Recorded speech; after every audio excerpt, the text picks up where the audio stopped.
जय गुरु जी। शुक्राना गुरु जी। अनंतम अनंतम शुक्राना गुरु जी महाराज।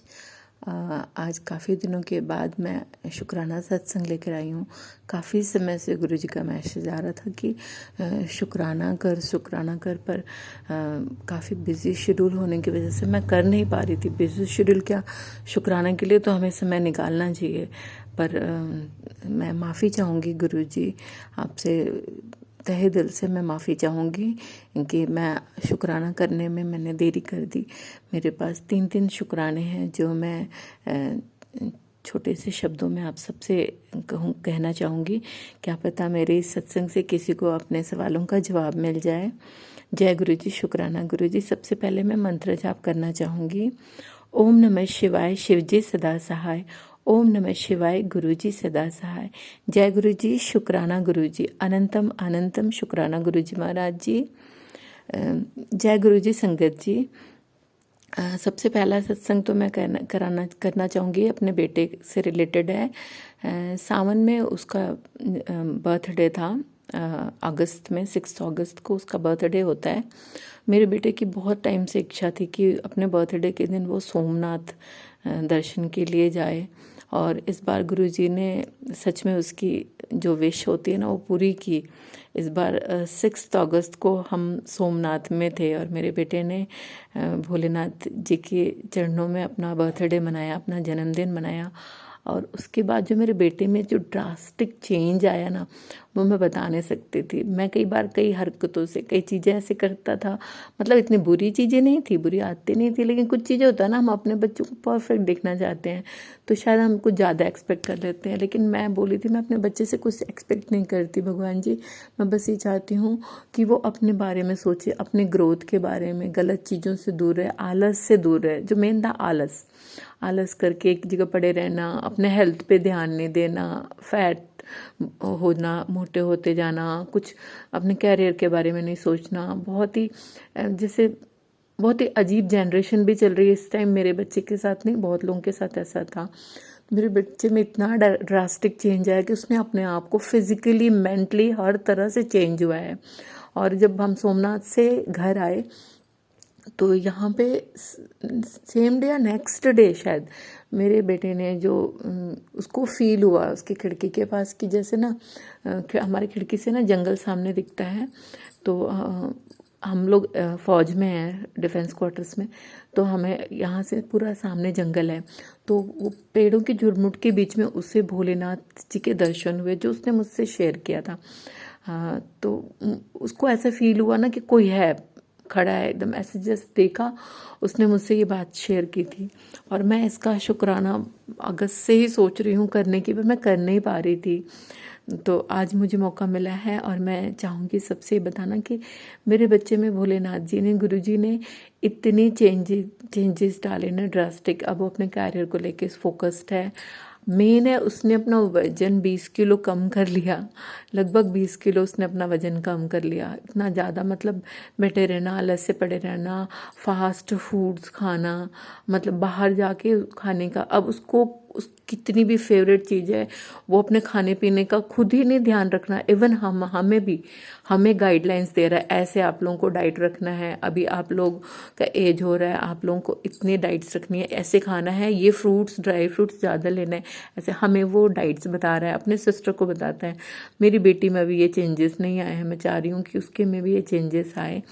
तो ये गुरु जी का बहुत बहुत बहुत शुक्राना, जो मैंने शायद बोला नहीं था गुरु जी से, मन में जैसे नहीं होता कभी उनके स्वरूप के आगे बैठ के मन में ऐसा सोचती थी कि मेरी इच्छा होती है गुरु जी मेरे बच्चे ना अपने मतलब एक अच्छे इंसान बने। अच्छे इंसान है नो डाउट, मेरे बच्चे कभी किसी का बुरा नहीं चाहते, ना वो कभी किसी का बुरा सोच सकते हैं ना कर सकते हैं। इस बात का मैंने इतने संस्कार तो उनको दिए हैं। लेकिन बाकी चीज़ें जो होती है ना, जो दुनिया में रह के फास्ट फूड्स के पीछे भागना और ये गलत, हमारी जो जनरेशन थी बड़े अच्छे से हमने अपनी लाइफ जी, अपना बचपन, अपनी जवानी, अपना बुढ़ापा भी होप सो गुरु जी की महिमा से अच्छा ही जाएगा। तो इतनी इच्छा है कि मैं चाहती हूँ कि मैं अपने आखिरी सांस तक मेरे हाथ पैर चलते रहे, मैं कर्मठ रहूं, अपना घर का काम खुद कर सकूं, अपने बच्चों अपने पति सबकी देखभाल कर सकूं और सुकून से इस दुनिया से जाऊं, उम्मीद करके कि मेरे बच्चे संभाल लेंगे सब कुछ। तो यही इच्छा होती है, बहुत बड़ी इच्छाएं तो नहीं है लाइफ में, बाकी गुरुजी की मेहर है सब। तो मेरे बच्चे में इतनी चेंजेस आए, तो मैं चाह रही हूँ कि सभी के बच्चे ऐसे ही सही राह पे चलें। फास्ट फूड को तो बिल्कुल बंद कर देना चाहिए, बिल्कुल खाना ही नहीं चाहिए किसी को, चाहे वो मोमोज हो चाहे कुछ हो। मोमोज का अगर आपको इतना ही पसंद है तो आप आटे का भी बना सकते हो, जिसको डम्पलिंग्स बोलते हैं, तो उसमें वेजेस डाल के आप बनाएंगे तो वो इंडियन फूड हो जाती है, अच्छा है, हम लोग खाते हैं। मैदा जो है हमारे हेल्थ के लिए अच्छा नहीं होता, मैं मैदा चाहती भी नहीं थी मेरे बच्चे खाएं मैदे का। कभी कभी चलो आप छोले भटूरे खा लिए साल में तो चलता है, लेकिन अक्सर मैदे की चीज़ें खाने से हमें हेल्थ इश्यूज़ होते हैं। तो ये मेरी इच्छा थी कि मेरा बच्चा सही हो जाए, और वो सच में सही रहा। और मेरा ये दूसरा शुक्राना सत्संग है गुरुजी महाराज जी की कृपा से। मैं मतलब छठ पूजा मैं करती हूँ, मेरे हस्बैंड बिहार से हैं और मैं यूपी से हूँ। तो छठ पूजा मैं करती हूँ, तो मैं पहले करती थी। छठ पूजा में बोलते हैं मांगते हैं, कुछ भी मांगो तो पूरी होती है, और ये सच है, बिल्कुल पूरी होती है। आप पूरी श्रद्धा से विश्वास से छठ माँ की पूजा करते हैं तो मानते हैं, क्योंकि मेरे साथ हुआ है। मेरे देवर जो है 2003 में उनकी डेथ हो गई थी। 2003 की ही जो छठ पूजा आती है उसमें मैं गंगा नदी में खड़ी थी, क्योंकि मेरी सासू माँ ने व्रत नहीं रखा था इस बार देवर के ख़त्म होने की वजह से। तो मैंने गंगा जल में मैंने अंदर जल में मैं गई थी, मैं खड़ी रही जब तक सब जितने व्रती होते हैं खड़े थे, खड़ी रही। और मैंने गंगा माँ से सिर्फ अपना आंचल फैला के यही कहा था कि जिसे लिया है उसे दे दो। और उन्होंने मेरे बेटे के रूप में 2004 में मेरा बेटा हुआ, 6 अगस्त 2004। मतलब बोलते हैं छठ माता साल भर के अंदर ही पूरी करती है, अगली छठ आने से पहले आपकी विश पूरी हो जाती है। और मेरा बेटा 10वें महीने का गाना भी है उसमें, तो पूरा हुआ। तो मैं हमेशा ये था ना कि छठ में मांगते थे, मैंने छठ करना शुरू किया, मेरा बेटा हो गया, छठ करना शुरू किया। तो छठ में क्या होता, मांगते थे अब तक। लेकिन एक चीज़ चेंजेस आया इस बार छठ में, मैंने मांगा नहीं, मैंने शुक्राना किया। मैंने छठ माँ का शुक्राना किया, सूर्य भगवान का शुक्राना किया। और ये शुक्राना सिखाने वाले हमारे गुरुजी हैं। सच में हम भगवान के आगे शिकायतें करते हैं बैठ के, हम भगवान से कितनी कितनी सारी चीज़ें करते हैं जो कभी कुछ बोलते नहीं, जो चुपचाप हमारे लिए उन्होंने इस दुनिया में सब कुछ मुहैया कराया हुआ, हमारे जन्म से पहले से लेके हमारे हर पल का। हाँ, पहले पॉपुलेशन कम थी लोगों की दुनिया में, तो भी भोजन उपलब्ध था, सब खाते थे। आज करोड़ों लोग हैं तो भी भोजन उपलब्ध है। वो उपलब्ध कराने वाला कौन है? वो मालिक है, वो ऊपर वाला है। हम उसका शुक्र नहीं मनाते, हम उससे शिकायतें ज़रूर करते हैं। हम अच्छा होता है हमारा तो हम उसके आगे कभी शुक्रिया करने नहीं जाते हैं, लेकिन बुरा होता है तो हम सबसे पहले शिकायत करने, भगवान की गलती है, भगवान ने ये किया वो किया, हम शिकायतें बहुत करते हैं। तो और मांगते बहुत हैं भगवान के आगे, ये दे दो वो दे दो।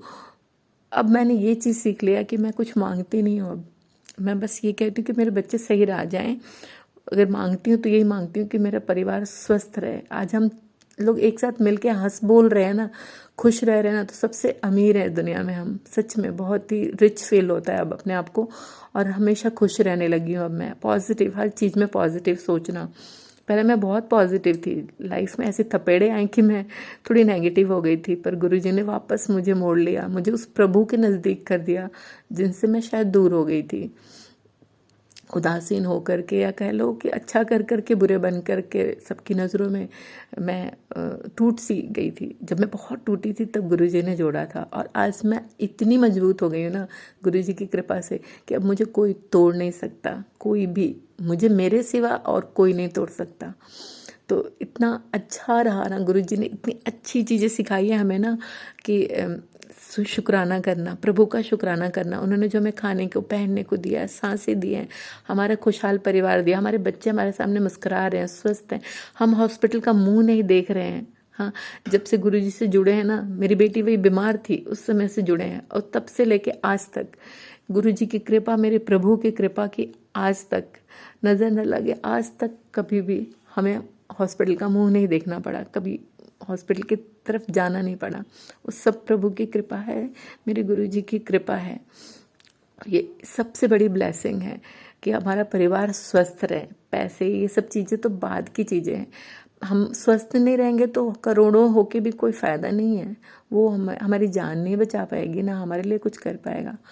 तो मैंने गुरुजी से यही चीज़ें सीखी कि नित्य-नेम में मतलब पाठ करना, मंत्र जाप करना और अपने कर्मों पे ध्यान देना, अपने कर्मों पे ध्यान देना, मंत्र जाप करना और प्रभु का शुक्राना करना, गुरुजी का शुक्राना करना।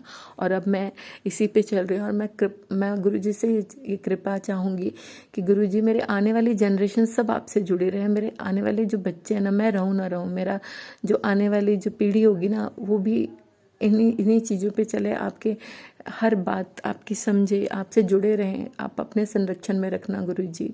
जैसे मेरे परिवार का आपने ध्यान रखा, मेरे पति, मेरे बच्चों का, हम सबके मन को चेंज किया, हमारे अंदर पॉजिटिविटी भरी, हमारे अंदर खुशियाँ भरी। कुछ मिल के ऐसा लगे बहुत कुछ मिल गया है। बस यही फीलिंग सबसे बड़ी, कहते हैं ना, सबसे बड़ी दौलत यही फीलिंग है कि हमें सब कुछ मिल गया, ऐसा फील होना। बाकी हमारे लिए क्या अच्छा है क्या बुरा है, गुरुजी वही करेंगे। पूरा भरोसा है मुझे, मेरे बच्चों के लिए, मेरे पति के लिए, मेरे लिए जो अच्छा होगा वही करेंगे गुरुजी। सब उनको समर्पित है। इसके साथ ही मैं अपना शुक्राना सत्संग समाप्त करना चाहूँगी। संगत जी, आप सबको बहुत ढेरों ब्लेसिंग्स। और जो मेरे सत्संग हमेशा शेयर करते हैं, सागर अंकल, उनको भी गुरुजी बहुत सारी ब्लेसिंग दे। वो हमेशा अपने जीवन में तरक्की करें, आगे बढ़ें, सुखी स्वस्थ खुशहाल रहें सब आप संगत जी।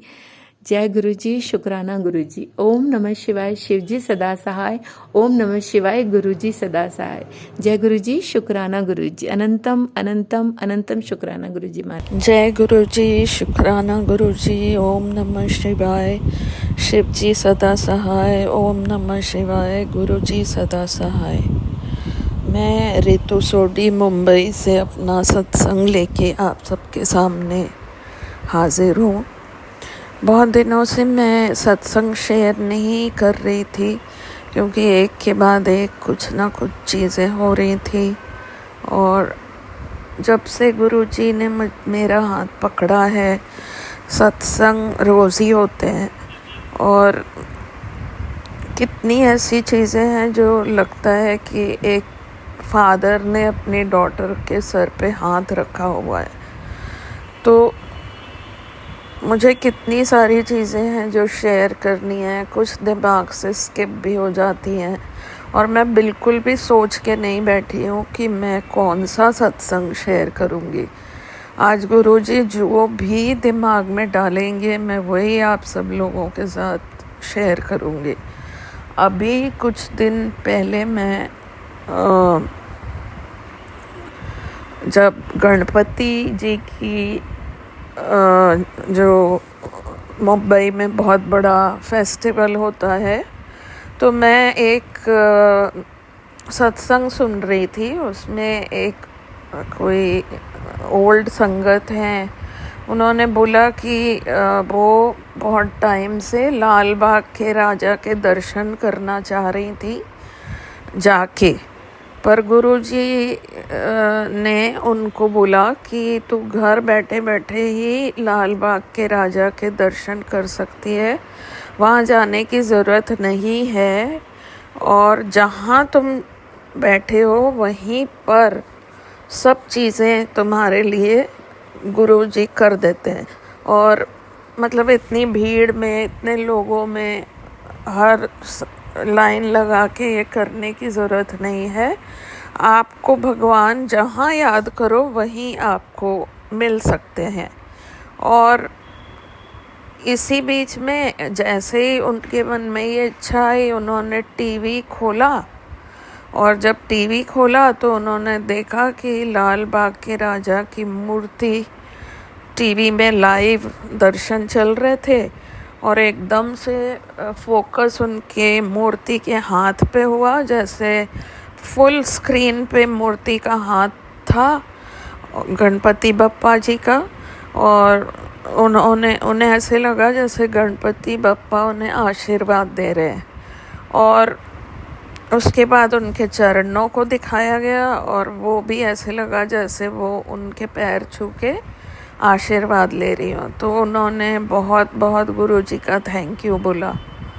इसी के 1-2 दिन के बाद जब गणपति उत्सव चल रहा था और मैंने भी गणपति जी घर पे रखे हुए थे, तो उस टाइम टीवी जैसे ही मैंने ऑन किया अपने लिविंग रूम का, मैं सुबह बैठ के वहीं पर सत्संग करती हूँ, देखती हूँ, गुरुजी का मंत्र जाप चलता रहता है। तो जैसे ही मैंने टीवी ऑन किया और ऊपर आया लाल बाग के राजा के लाइव दर्शन, तो मैंने खोला। जैसे ही खोला, आप यकीन नहीं करेंगे, सेम टू सेम एकदम से कैमरा उनके हाथ पे गया और ऐसे लगा जैसे वो मुझे आशीर्वाद दे रहे हों। और फिर वही जैसे पैरों की तरफ कैमरा गया और मैंने टीवी पे अच्छे से उनका आशीर्वाद लिया। और सेम मुझे वो सत्संग याद आया कि उनके साथ भी ऐसा ही हुआ था।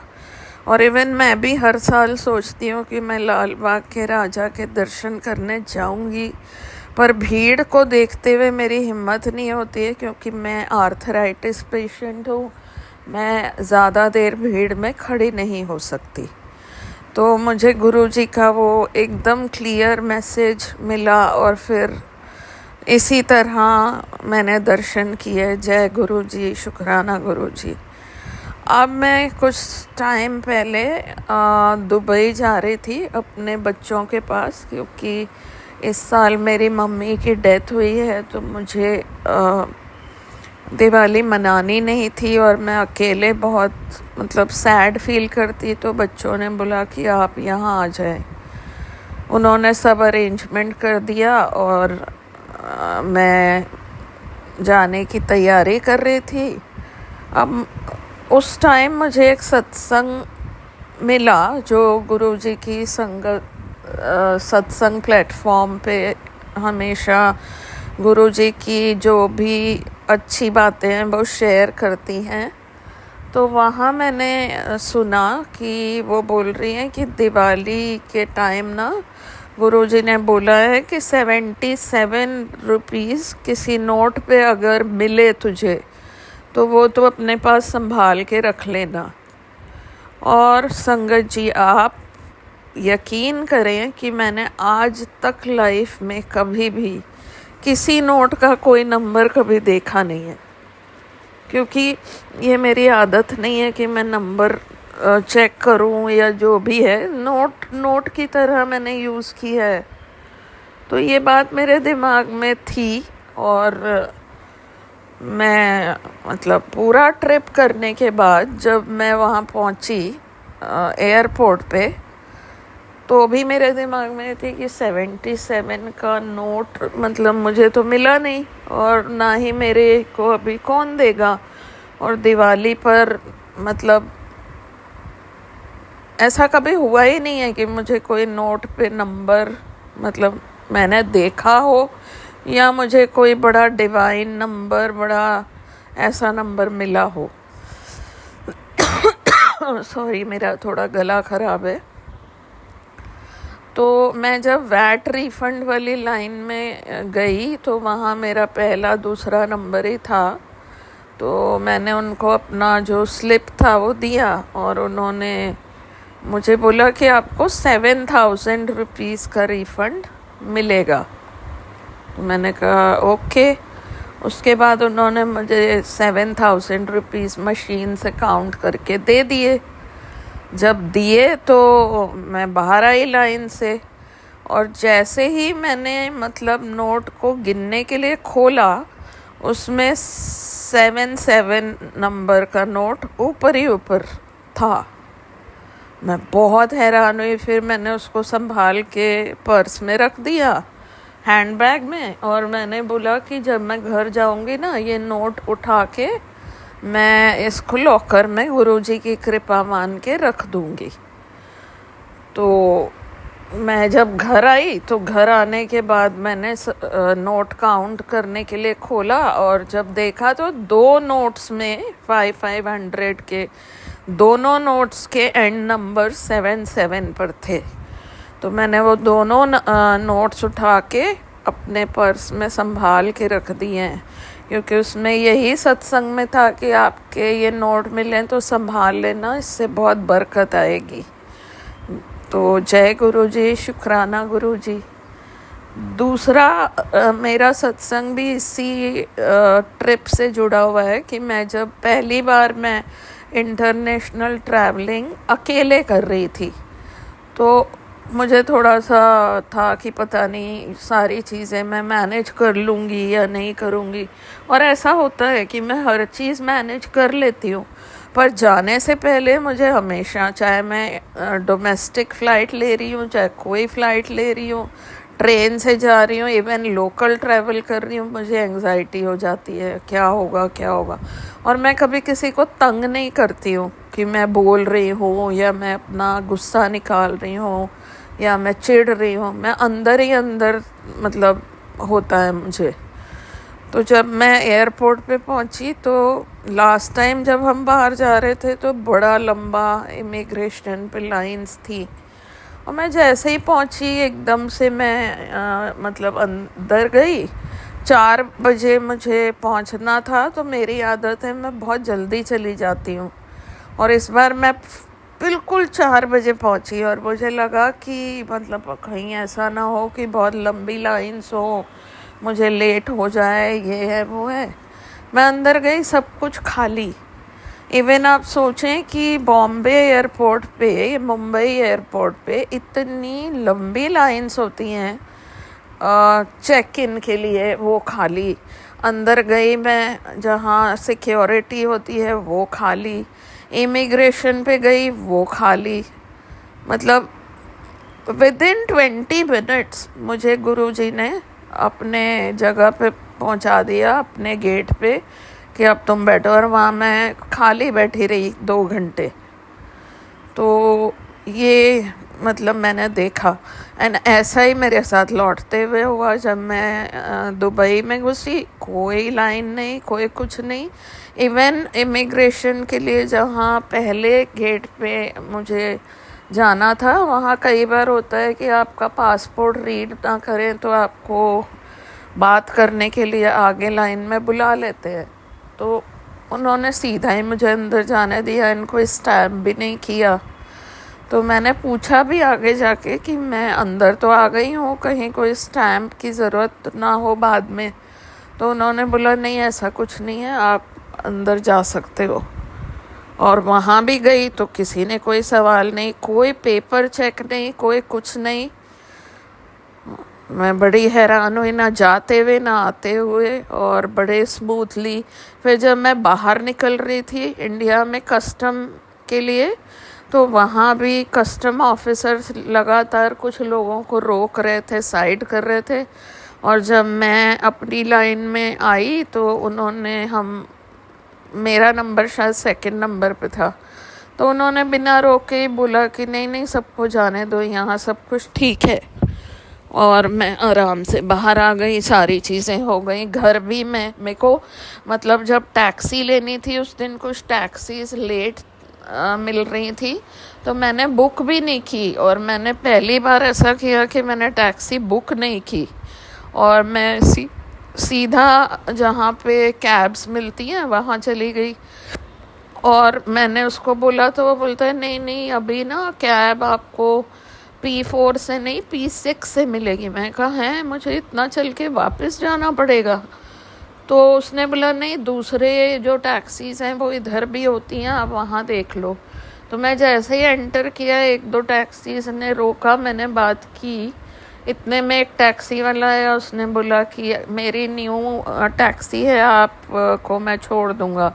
और उसने सही रेट मांगा तो मैंने उसको यस कर दी। उसने बहुत अच्छे से मुझे सही सलामत सुबह 4 बजे नहीं, हाँ 3:30 के आसपास मैंने टैक्सी ली थी, और 4:30 बजे उसने मुझे घर पे छोड़ा। तो गुरुजी ने हर जगह ऐसे रखा जैसे इस ट्रिप में उन्होंने मेरा हाथ पकड़ रखा हो। और मुझे आर्थराइटिस की वजह से इतना पेन होता है, मैं लाइंस में नहीं खड़ी हो सकती। मैं चलना अगर हो तो चलो ही, मतलब मैं या बैठा हो या चलो, मैं खड़ी नहीं रह सकती। तो उन्होंने मुझे कहीं खड़े नहीं रहने दिया। और इवन वहाँ दुबई में भी मैं जब घूमने गई तो इस बार मुझे पैरों में पेन नहीं हुआ। मैं आराम से घूमा, आराम से एक आध जगह मुझे लाइन में भी खड़े रहना पड़ा, वहाँ मैं अनकंफर्टेबल नहीं हुई। इवन मुझे IBS है जिसकी वजह से मैं वॉक पे नहीं जा पाती हूँ लंबा। तो मुझे ऐसी कोई प्रॉब्लम नहीं आई जहाँ मुझे पेट का इशू आया हो और मतलब मुझे लाइन में ही बहुत तकलीफ़ का सामना करना पड़ा हो। तो ये गुरुजी हैं जो हर जगह आपका हाथ पकड़ते हैं, आपको मतलब सेफ अपने बच्चों की तरह घर पहुंचा देते हैं। बाकी इतने सारे सत्संग हैं कि मैं बोलती रहूं तो भी कम पड़ जाएगा। इसके अलावा मतलब सारा दिन ही कुछ ना कुछ अच्छा होता है। कभी लगा नहीं मुझे कि मेरी माँ अब इस दुनिया में नहीं है और गुरुजी उनको अपने चरणों में ले गए हैं, तो मैं अब क्या करूँगी, मैं बिल्कुल अकेली रह गई हूँ। तो गुरुजी ने मुझे हर बार मैसेज दिया कि तू अकेली नहीं है, मैंने तुझे उन सभी बुरे लोगों से दूर कर दिया है जो तेरे फ़ायदा उठाते थे, तेरे से काम निकलवाते थे और बाद में जाके तेरे को मतलब उन्होंने तेरे बारे में उल्टा सीधा बोला ताकि उनकी गलतियों को लोग ना देख पाएं। और लोग भी ऐसे ही होते हैं, कान के कच्चे होते हैं, लोगों को नहीं अच्छा लगता कि वो सही इंसान को देखें, समझें, सुने। उन्हें हमेशा गलत लोग ही पसंद आते हैं और गुरुजी चाहते ही नहीं है कि मेरी लाइफ में गलत लोग रहें। तो इसलिए मैंने इस चीज़ को भी एक्सेप्ट कर लिया और मैं किसी भी ऐसे इंसान को खुद अप्रोच नहीं करूँगी जिसने मुझे हटा दिया हो ज़िंदगी से, क्योंकि मेरे को ना तो जाके कोई सफाई पेश करनी है, ना मुझे अपने बारे में कुछ कहना है। मैं जो भी करती हूँ जी जान से करती हूँ। और मैंने हमेशा ये बात कही भी है कि जिन जिन लोगों को ज़िंदगी में कोई सेवा करने वाला नहीं मिला ना, और जिन्होंने मुझे छोड़ा है, अगर उनके बच्चों ने उन्हें छोड़ दिया, सड़क पे छोड़ दिया, उनकी केयर नहीं की, चलो सड़क पे तो क्या ही छोड़ेंगे, पर आज की डेट में अगर सेवा ना हुई तो वो भी बहुत बुरा इंसान के साथ हो जाता है, क्योंकि लोग रिश्ते सिर्फ अपने बच्चों को ही समझते हैं, उसके अलावा उनकी ज़िंदगी में और कोई रिश्ते मायने नहीं रखते। तो ऐसे लोगों को भी मैं सेवा कर दूंगी जब उनको मेरी वैल्यू होगी और अगर गुरुजी मेरे को आज्ञा देंगे तो। और इसके अलावा मैं लास्ट में ये ज़रूर बताना चाहूँगी, गुरुजी ने अभी मेरे दिमाग में डाला, मुझे याद कराया कि जब मैं मम्मी बहुत कैंसर का पता चला तो भी वो इतनी ज़्यादा सफरिंग उन्होंने नहीं फेस की। और मैंने ये सत्संग पहले भी शेयर किया है, मम्मी को खाली लास्ट के 13 दिन मम्मी बेड पे रही हैं और बहुत मतलब स्मूथली मम्मी गुरुजी के पास गई। और मेरे मन में ये था कि मैं रोज़ प्रे करती थी कि गुरुजी मम्मी को अपने पास ले जाओ, अपने चरणों में स्थान दो। तो क्या सच में गुरुजी मम्मी को लेके गए? तो गुरुजी ड्रीम में मेरे कभी नहीं आए थे, मतलब इससे पहले बहुत मतलब मैंने कोशिश की, पर गुरुजी कभी भी सपने में उन्होंने दर्शन नहीं दिए। और अब उन्होंने मुझे सपने में दर्शन दिया, वो बैठे हैं संगत के साथ, बहुत सारे लोग हैं और मम्मी बैठी हुई हैं उनके पास और मम्मी हंस रही हैं। और गुरुजी ने मुझे क्लियर कट दिखाया कि मैंने तेरी अरदास कबूल कर ली है। और वो संगत को भी कुछ स्टिक लेके समझा रहे थे, मुझे नहीं समझ आया क्या समझा रहे थे, पर शायद वो संगत को कहना चाह रहे थे कि सही रास्ते पर चलो। और अभी मुझे ड्रीम आया है जिसमें गुरुजी ने बोला है कि तू चोलियां दा काम कर, और वो मंदिर में है। अभी मुझे गुरुजी से ये पूछना है एक फादर की तरह कि गुरुजी आप मुझे क्या आज्ञा देना चाहते हो, क्योंकि मुझे समझ नहीं आ रहा है कि वो मुझे क्या कहना चाहते हैं। और अभी मैं उनके स्वरूप के सामने ही ये सत्संग शेयर कर रही हूँ। तो मैं अब अपने इस सत्संग को विराम देना चाहूँगी। फिर जब भी गुरुजी मुझे कोई आज्ञा देंगे मैं ज़रूर ज़रूर ज़रूर अपना सत्संग शेयर करूँगी। और आप सबसे बस एक प्रार्थना है जो गुरुजी से मैं रोज़ आजकल करती हूँ कि गुरुजी इस दुनिया में बहुत लोगों को न्याय नहीं मिलता है, और हमें दुनिया में रहना है तो बहुत सी चीज़ें फेस करनी पड़ती हैं। प्लीज़ ऐसे लोगों की आप मदद करें जो लोगों को न्याय नहीं मिला है, उनकी इन चीज़ों को बिल्कुल बदल दें। दुनिया में ऐसा जाहिर हो कि हाँ जस्टिस होती है। और दूसरा मैं मांगती हूँ अपने इन छोटे प्यारे एनिमल्स के लिए जो सड़कों पे रहते हैं, जिनको रोज़ क्रूएलिटी का सामना करना पड़ रहा है, रेप हो रहा है, उनको मारा जा रहा है, उनके साथ इतना ब्रूटल चीज़ें कर रहे हैं। प्लीज़ गुरुजी मेरे इन सभी प्यारे प्यारे प्यारे जानवरों को आप सेफ रखो। और इसी तरह आप अपना हाथ मेरे सर पे रखो, मुझे हाथ पकड़ के रखो, और अपनी बेटी को कभी मत छोड़ना Guruji. Thank you so much. ओम नमः शिवाय। शिव जी सदा सहाय। ओम नमः शिवाय। गुरुजी सदा सहाय।